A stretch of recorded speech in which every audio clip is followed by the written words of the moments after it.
Latest developments with the coronavirus outbreak. In just a moment, we'll be cutting over to the government complex in Sejong City, just south of Seoul, where the briefing should start very soon with interpretation in English. This briefing will be from the Central Disaster and Safety Countermeasure Headquarters. And in the meantime, a few updates. Post offices across South Korea have started selling face masks as of 11 a.m. on Monday. According to the Korea Post on Sunday, face masks are now available for purchase for around $1 each. There's a daily limit of 5 masks per person. On Jeju, sales will begin at 5 p.m. due to the time it takes for the masks to arrive there. To help relieve the mask shortage in the country, the Ministry of Food and Drug Safety said on Monday that it's also considering selling masks at convenience stores. Now, by the way, that briefing was scheduled for 2 o'clock, but the latest we hear is that it'll start at 2 p.m. But the South Korean government and ruling party have agreed on the need for a swift and aggressive fiscal injection to help tackle the COVID-19 outbreak. The two sides met this morning to discuss a supplementary budget, which the government aims to submit to the National Assembly on Thursday. The exact size is yet to be determined, but officials are forecasting more than the $5.1 billion that was set aside to handle the 2015 MERS outbreak. We have the dual task of curbing the coronavirus outbreak as well as preventing a shrink in economy. The extra budget will be the first step to dealing with those two tasks. In order to take care of the issues, we will need a significant fiscal injection. The two sides agreed that the money should be directed to the most urgent areas, such as quarantine measures and helping small businesses hurt by the outbreak. Funds will also be set aside for the hardest hit areas, the southeastern city of Daegu and Gyeongsang-Bukdo province. They said it's important people feel the impact of the extra budget, especially the vulnerable. The ruling party and government aim to have the bill passed before the current National Assembly session ends on March 17th. And in domestic politics, a 3-day interpellation session begins at South Korea's National Assembly this afternoon, scheduled at 2 p.m. Korea time. The session gives lawmakers the opportunity to grill senior government officials on measures to contain the spread of COVID-19. The session was to focus on political and diplomatic affairs, but much of the questioning is likely to be directed at the administration's handling of the outbreak. While the ruling Democratic Party of Korea looks set to call for determined government support in supplying face masks and treating confirmed patients, the opposition parties are expected to slam officials over what they see as the government's weak initial reaction to the outbreak. The rival parties, however, have met each other halfway on one thing. They've permitted Prime Minister Chung Se-kyun to be absent as he's in the virus-stricken city of Daegu to oversee the situation there. And with the continued sharp rise in the number of coronavirus cases in the country, South Korea has warned that this period is a critical moment in its battle against the virus. Authorities are stressing the need for so-called social distancing to contain further infections. Park Se-young has more. 2 weeks have passed since February 16th when patient 31 last attended services at the Daegu branch of the Shincheonji Church of Jesus. Since then, more than half of South Korea's confirmed coronavirus cases have been linked to the religious group. Since the incubation period of the virus is normally 14 days, the country can now evaluate the possibility of a community spread outside of those tied to Shincheonji. The coming days in early March are deemed a critical moment in the virus spread. COVID-19 is transferred through close contact, which is being within 2 meters of a patient for 15 minutes. Face-to-face contact or exposure to their bodily fluids is considered close contact, even if it's for less than 15 minutes. This is why South Korean authorities are reiterating the need for social distancing and asking people to refrain from attending mass gatherings and religious services to prevent further community spread. Those who are 65 or older suffering from chronic diseases or pregnant should not visit places where there are lots of people. Please wear face masks if you must visit medical facilities. Since the new school semester has been delayed nationwide, the Korea Medical Association is asking people to stay home during the first week of March as if there's a snowstorm keeping them inside. The government has also asked local governments, public organizations, and businesses to practice social distancing, like working from home if possible. 박세영, Arirang News. Meanwhile, more and more countries are restricting entry from South Korea due to the spread of the virus. South Korea's foreign ministry is working to reduce the inconvenience caused to Koreans traveling overseas. Our Hong Yu reports. At least 80 countries or regions within countries are restricting the entry of people coming from South Korea. That is more than 40% of UN member states who have restricted entry, either through stronger quarantine measures or outright entry bans. 36 countries have imposed an entry ban, with Turkey joining the group on Sunday. Vietnam, one of South Korea's major new Southern Policy partner states, has stopped visa-free entry for Koreans and imposed a total entry ban for South Koreans that have departed from or transferred in Daegu or Gyeongsangbuk-do province. Koreans with visas who are coming from a different region have to self-quarantine for 2 weeks. This decision comes right after Seoul's foreign minister Kang Kyung-hwa and her Vietnamese counterpart discussed the issue over the phone. Seoul's foreign ministry has also lodged a complaint over Vietnam's unannounced ban on Korean flights landing in that country. An Asiana Airlines flight was turned back while en route to Hanoi on Saturday after authorities there refused to let the plane land. The ministry summoned the Vietnamese ambassador to Seoul to complain about the inconvenience caused. And 44 other countries, along with some parts of China, have strengthened their entrance screening procedures. Kazakhstan and Nigeria are the latest to up their screenings. Nigeria is conducting a self-quarantine for foreigners coming in from South Korea, China, Italy, Iran, and Japan. In response to the growing number of countries restricting the entry of people traveling from South Korea, the Foreign Ministry is reassuring countries by informing them transparently about the government measures to combat COVID-19. For instance, Foreign Minister Kang Kyung-hwa spoke with her counterpart from the United Arab Emirates on Sunday to assure the UAE that South Korea is doing its utmost to contain the spread. The UAE has so far not imposed restrictions on travelers from South Korea. Hong Yu, Arirang News. Now, if you're just tuning in, we're awaiting a briefing from the Central Disease Control Headquarters, which was due to start at 2 o'clock. It's the last we heard was around 2:10 it should start, but we'll let you know when it does begin, and we'll cut in there if we can. In the meantime, we hear that U.S. President Donald Trump says the United States will begin testing travelers coming into the country from high-risk regions. South Korea, which has thousands of confirmed cases of COVID-19, is almost certain to be affected. Lee Seung-jae reports. After the United States saw its first COVID-19 death, the Trump administration is scrambling to prevent further spread in the U.S. President Trump on Sunday announced that travelers from high-risk COVID-19 countries would be screened before boarding and upon arrival. South Korea and Italy are among the countries that are likely to be most affected by the administration's latest measure. As of Sunday, South Korea has seen the most confirmed COVID-19 cases outside of mainland China, with over 3,700, followed by Italy with over 1,600. The U.S. has confirmed 73 patients. A man in his 50s in Washington state also died from the virus on Saturday. Speaking to NBC News over the weekend, U.S. Vice President Mike Pence, who's heading the administration's COVID-19 task force, was asked why the U.S. was not banning travelers from South Korea and Italy in light of the high number of cases. Pence said outbreaks in those countries are isolated to a certain section of each country and that such a ban isn't necessary. He added the U.S. State Department has started discussions with officials in both countries about their screening of people who are seeking to travel to the United States. Lee Seung-jae, Arirang News.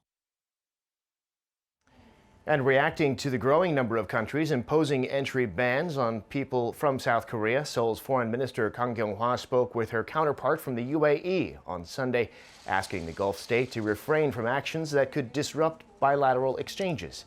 The UAE has so far not banned travelers from South Korea. Kang also went on to assure her counterpart that South Korea is doing its best to contain the spread of the virus. Seoul has also lodged a complaint over Vietnam's unannounced ban on incoming flights from South Korea, given the inconveniences caused by that unilateral action. An Asiana Airlines flight was turned back on its way to Hanoi on Saturday after authorities there refused to let the plan make a landing. And now we're going to cut over to the Central Disease Control Headquarters. That's where a briefing was due to start at 2 o'clock p.m. And it's going to start momentarily. Let's cut in.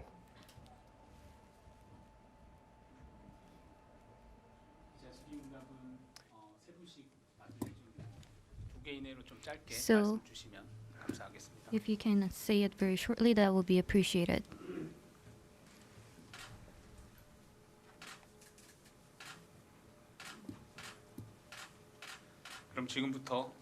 So from now on, we will start the regular briefing of the Central Disease and Safety Countermeasures Headquarters. So we'll now hear from Director Zhang.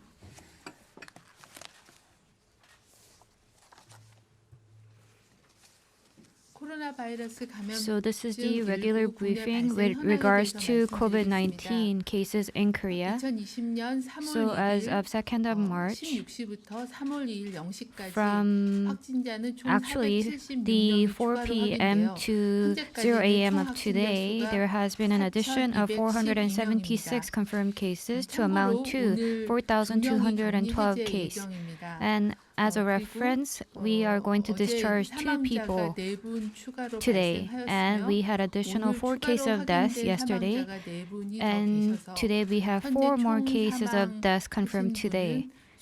So in total, there are 26 cases of deaths.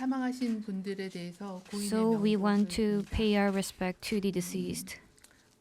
So this is the status for the regions and for cities and provinces. So it is shown on the table.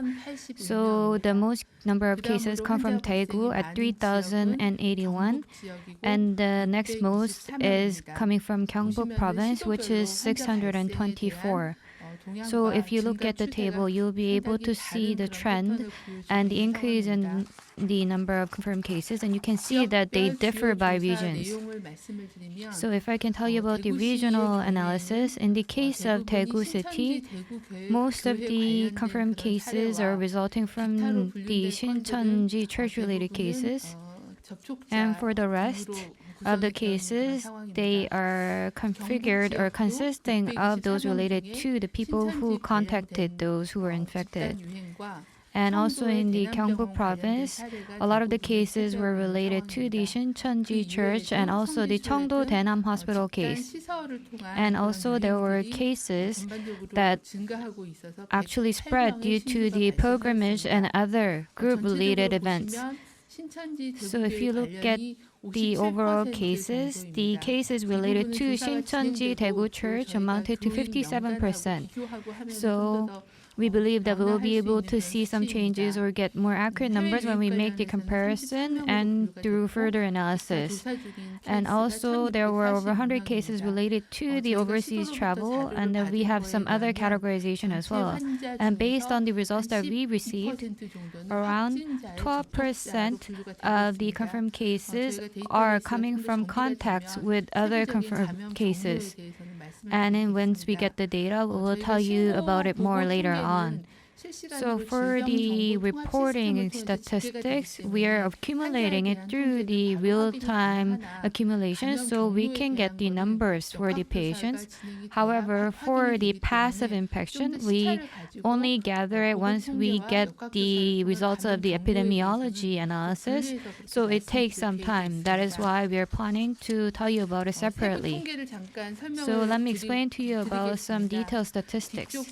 So you can take a look at the table at the back. So it's on page 6, attachment 1. So if you look at the graph on the new confirmed cases and the accumulation, so there was an increase in the Shincheonji church-related cases. So we see a dramatic increase in the number of patients. However, most of the cases are related to the group gathering. And we also have the occurrence ratio for every 100,000 citizens, and you can see that the highest ratio is at Daegu City, and the next highest is coming from the Gyeongsangbuk-do province. And we also have the status by genders and by age groups, so that's on page 7. So, of the total number of confirmed cases, female patients account for 62%, which is quite large. And if you look at it by age groups, those under 9 years old is actually 0.8%, and those in their teens is around 0.4%. And the largest comes from those in their 20s at 29%. And a lot of them are accounting from the Shincheonji church followers. So this is because there are a lot of female followers who are in their 20s in the Shincheonji, and that is why. And if you look at the others, for the rest, it is one from the 30s, and one from their 40s, and 5 from 50s, and a lot of people from 60s and 70s. So when we look at the ratio of the fatalities, the ratio of the fatalities actually amount to 0.5%. However, those who are in the elderly group, especially for those over 85 years old, the actual rate of fatality raises. And we also talked about minimizing harm yesterday. And the ones at the highest risk age group is those people who are over 65 years old and those with chronic illnesses or underlying illnesses. So since these people are in the high-risk groups, we are going to enable it so that we can focus our treatment on these people first, because they are the ones with severe illnesses, and this will be a measure so that we can minimize harm. And that is how we are amending our treatment system. And if I can come back to the front, as we told you in yesterday's regular briefing, the Central Disease and Safety Countermeasures HQ is amending and improving its system. So if before we were trying to prevent and contain the spread, we see that right now in some regions it has spread quite a lot already, and in some regions it's just starting. So in order to prevent further spread, we're going to minimize harm for those with severe illnesses. So the amendment has been made and it will be going into effect today. So for those who have been confirmed, we're going to categorize the level of severity. So we will have the team set up to categorize them. And depending on this categorization, we will hospitalize those who need to be hospitalized. However, for those who are confirmed but doesn't have to be hospitalized, then we will monitor them to see if there are any changes in their clinical symptoms and so forth with the help of the medical practitioners. And we're going to have the general treatment center to be able to monitor these. So it will be more like a livelihood quarantine. So we made a guideline on this yesterday, and we distributed this to cities and provinces. And each of the local and municipal governments will set up their own general treatment facilities and be operating them. So first facility will start at Daegu City, and we are actually accepting patients in these centers starting today. And within these centers, we will have the professional medical teams, doctors, and nurses being assigned. And for the patients that are hospitalized here, we will be monitoring their symptoms twice a day. And if we believe that these patients should be hospitalized in hospitals, then we will do this in an urgent manner. And the cities and provinces will be assigning the resources on these as well. And among patients who are hospitalized in hospitals, once they get better, they will be discharged, and depending on the decision of the management bodies, we will actually decide if they have to be put under quarantine or not. And we will be categorizing them based on their level of severity as well. So we are going to strengthen the measures so that we'll be hospitalizing those and providing the hospital beds to those with severe illnesses first. So such a guideline has been provided. And for this amendment, This is about the hospitalization of the confirmed cases, but this is not only that. It also includes some changes in the epidemiology analysis as well. So for the health clinics, they will be having case studies on those who have been confirmed. And for us, for the scope of the epidemiology analysis, we're going to focus more on the close contact rather than on the public exposure. So we're going to look at the exposures in the medical centers and the exposure in the group facilities like the social welfare facilities first. So we're going to prioritize the analysis on those. And such an amendment has been made on this guideline. And we're going to cooperate together continuously with the local municipal governments so that we can take measures for those who have been confirmed and those who have been in contact with those infected. And as we have said before, for the central EQ, the characteristic of COVID-19 has a high infection power at the beginning when the patients have minor illnesses. However, its rate of fatality is not so high. And because of this, we ask our citizens to actually follow the rules on personal hygiene and social distancing. So we have told you this several times already. So it is about washing your hands and actually covering your mouth when you're coughing. And for those who have fever or who have respiratory symptoms, since it does have high infective power even at the beginning, please refrain from contacting others and please refrain from going out of the house when you actually experience these symptoms. And also please refrain from going to crowded places or religious gatherings where there will be a lot of people. And for those people in the high-risk groups, in particular, you see an increase in the death cases in Daegu City. And when we see the commonality between these people, they are mostly concentrated on the elderly over 65 years old or those with chronic illnesses. So for those who are over 65 years old or with chronic illnesses or for pregnant people, please refrain from going to crowded places. And if you inevitably have to go to medical centers, please wear your mask to visit them. And if you experience fever or respiratory symptoms, please refrain from going to school or going to work and take a rest at home for around 3 to 4 days to monitor your progress. And if you have such minor illnesses, if you were to go to the emergency centers or high-level hospitals, you might be exposed again. So right now, if you have minor illnesses, that has a high spreading power at the beginning, so please stay at home to monitor your progress. But for those people in the high-risk groups, you shouldn't be waiting for so long, so you should urgently go to the triage facilities or the public relief hospitals so that you can be diagnosed. And if you're not in the high-risk groups, please call 1339 or actually monitor your status at home. And that'll be all.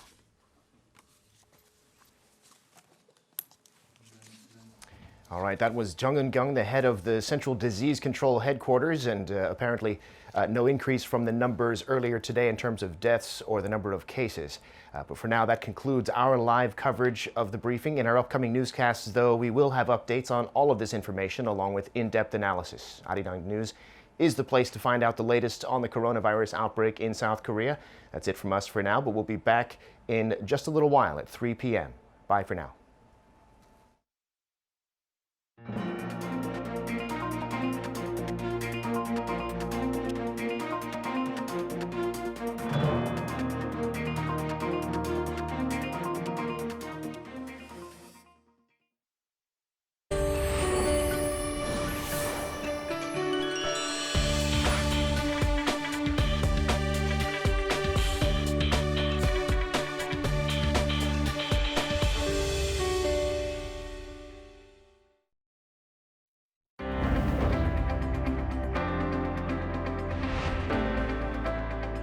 The novel coronaviruses are spreading all over the world. To prevent the virus from spreading further, it's essential to attend to personal